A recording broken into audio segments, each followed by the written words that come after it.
మరి ఈరోజు చూసినట్లయితే మనము ముందు నేర్చుకున్నటువంటి లెక్కల ఆధారంగా అంకెలను కూడా నేర్చుకోవడానికి ప్రయత్నిద్దాం. అది చూద్దాము. 101 హోల్ స్క్వేర్ను సూత్రం ఆధారంగా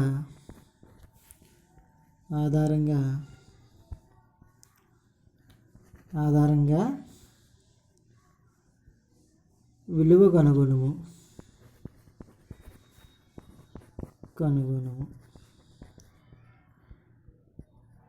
సో సూత్రం ఆధారంగా 101 స్క్వేర్ను కనుక్కోవాలి.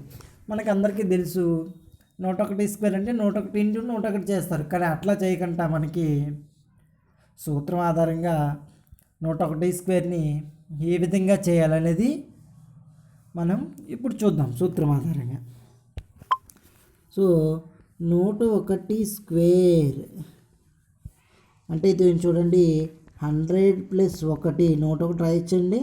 హోల్ స్క్వేర్కి హోల్ స్క్వేర్. ఇప్పుడు చూడండి, ఇది ఎక్స్ ప్లస్ వై హోల్ స్క్వేర్లా ఉందా లేదా? ఎక్స్ ప్లస్ వై హోల్ స్క్వేర్లా ఉంది కాబట్టి x square plus 2xy plus y square. అంటే ఇక్కడ ఎక్స్ అంటే 100, ఇక్కడ వై అంటే 1.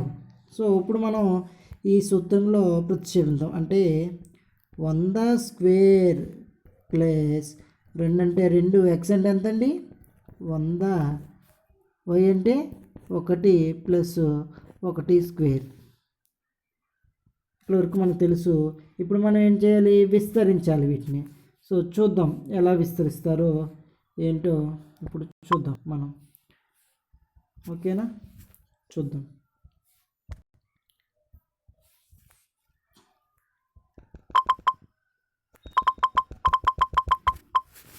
అంటే 100 స్క్వేర్ ప్లస్ 2 ఇంటూ 100 200 ఇంటూ 1 అంటే 200 కదండి, 200 ప్లస్ 1 స్క్వేర్ అంటే 1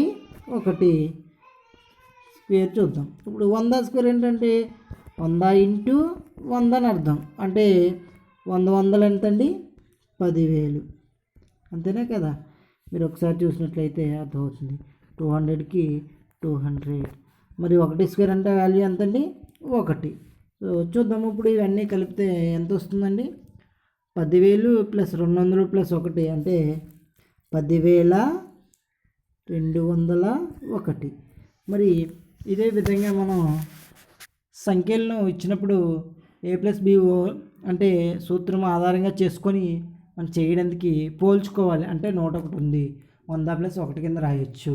అంటే 100 అంటే ఎక్స్ అనుకుంటున్నాము, 1 వై అనుకుంటున్నాము. ఈ విధంగా పోల్చుకొని మనం లెక్కలు అనేవి చేయడం జరుగుతుంది. సో దీంట్లో ఒక ఉదాహరణ ఇంకొకటి చేయండి. అది ఏంటంటే 99 హోల్ స్క్వేర్. 99 హోల్ స్క్వేర్ అంటే ఎలా వేయచ్చండి? 100 - 1 ఏంటి ఎంతండి? 99. అప్పుడు ఏ రూపంలో వస్తుంది? అది x - y స్క్వేర్ రూపంలో వస్తుంది. ఆ విధంగా ఈ లెక్కని చేయండి. Very good.